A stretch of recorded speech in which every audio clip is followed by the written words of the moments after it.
어느 대학의 졸업식장에서 학생들이 차례로 졸업장을 받고 있었습니다. 한 축하객이 그 모습을 지켜보다가 못마땅한 표정을 지었습니다. 어느 학생이 한 손을 호주머니에 넣고 한 손으로 졸업장을 받고 총장에게 악수도 받지 않고 그냥 지나가는 것이었습니다. 그 축하객은 눈살을 찌푸리며 투덜댔습니다. 세상이 변해도 너무 많이 변했군. 한 손으로 졸업장을 받다니 너무나도 예의가 없고 건방지구나. 이 학교는 학생들에게 4년 동안 무엇을 가르쳤단 말인가. 그러자 옆에 있던 한 재학생이 그 사람에게 말했습니다. 그런 것이 아닙니다. 저 졸업생은 팔 하나가 없습니다. 의수를 하고 4년 동안 열심히 공부한 모범 학생이었습니다. 그러자 제대로 알지 못하고 보이는 대로 비판했던 축하객은 얼굴을 붉히며 함부로 말한 것을 부끄러워했습니다. 예수님은 사람들에게 비판이나 정죄를 하지 말라고 가르치셨습니다. 비판하지 말라, 그리하면 너희가 비판을 받지 않을 것이요. 정죄하지 말라, 그리하면 너희가 정죄를 받지 않을 것이요. 비판은 부메랑과 같아서 비판하는 즉시 나에게로 되돌아옵니다.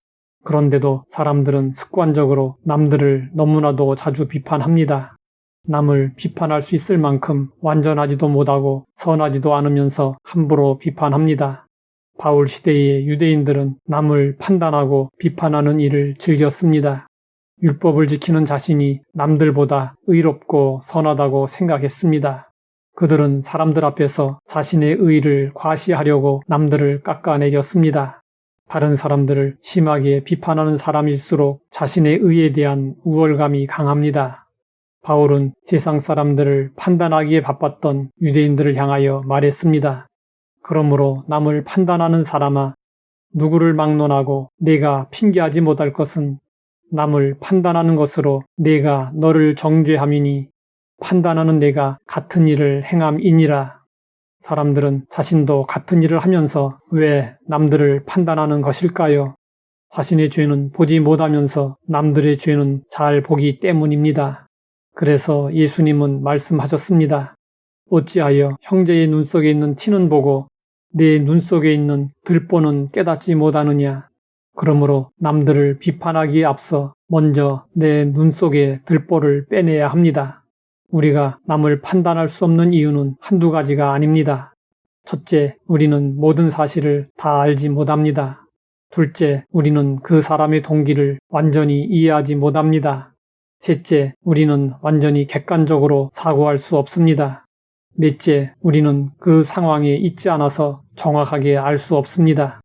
다섯째, 우리에게는 보지 못하는 부분이 있습니다. 여섯째, 우리는 편견을 가지고 있고 그것으로 시야가 흐려질 수 있습니다. 일곱째, 우리는 불완전하고 일관성이 없습니다. 이것이 우리의 모습이고 남을 판단하거나 비판하지 말아야 하는 중요한 이유입니다. 인간관계의 대가 데일 카네기는 수많은 사람을 변화와 성공의 길로 이끌어 주었습니다. 그는 우리에게 이런 조언을 했습니다. 우리가 한 가지만 철저하게 지켜도 반드시 성공할 수 있다. 그 한 가지는 무엇일까요? 절대로 남을 비난하고 비판하며 원망하지 말라는 것입니다. 또 그는 이런 말을 했습니다. 상대방의 허점에 대한 비판은 아무런 유익이 없다. 빨리 이혼하고 싶다면 날마다 비판하라. 비판하기 전 그의 입장에서 생각해보고 나 자신을 돌아보는 것이 지혜입니다. 인디언의 속담에 이런 말이 있습니다. 그의 신발을 신고 걸어보기 전까지는 그를 비판하지 말라. 상대방의 형편과 처지가 어떠한지 생각해보고 이해하라는 뜻입니다. 우리는 의식적으로 입장을 바꾸어서 그 사람을 이해하고 그 마음을 헤아려 보려는 노력을 부단히 해야 합니다. 우리는 상대방의 말을 들으면서 그럴 수도 있겠구나 라고 생각합니다. 그러나 생각하는 단계를 넘어 마음으로 공감할 수 있어야 합니다. 그래야 온전히 받아들일 수 있습니다. 역지사지할 수 있는 공감 능력은 책상에서 배울 수 있는 것이 아닙니다. 직접 경험해 보아야 알 수 있습니다. 다른 사람의 신발을 신고 걸어 다녀보는 것이 중요합니다. 상대방을 이해할 수 있는 가장 효과적인 방법은 역할 교체입니다. 아내를 이해하기 위해서 남편은 소소한 집안일을 해 보아야 하고 남편을 이해하기 위해서 아내는 힘든 바깥일을 해보아야 합니다. 하나님 아버지, 왜 비판하고 정죄하지 말아야 하는지 알게 하시니 감사합니다. 함부로 남을 비판하지 말고 먼저 나 자신을 돌아보게 하옵소서. 예수님의 이름으로 기도드립니다.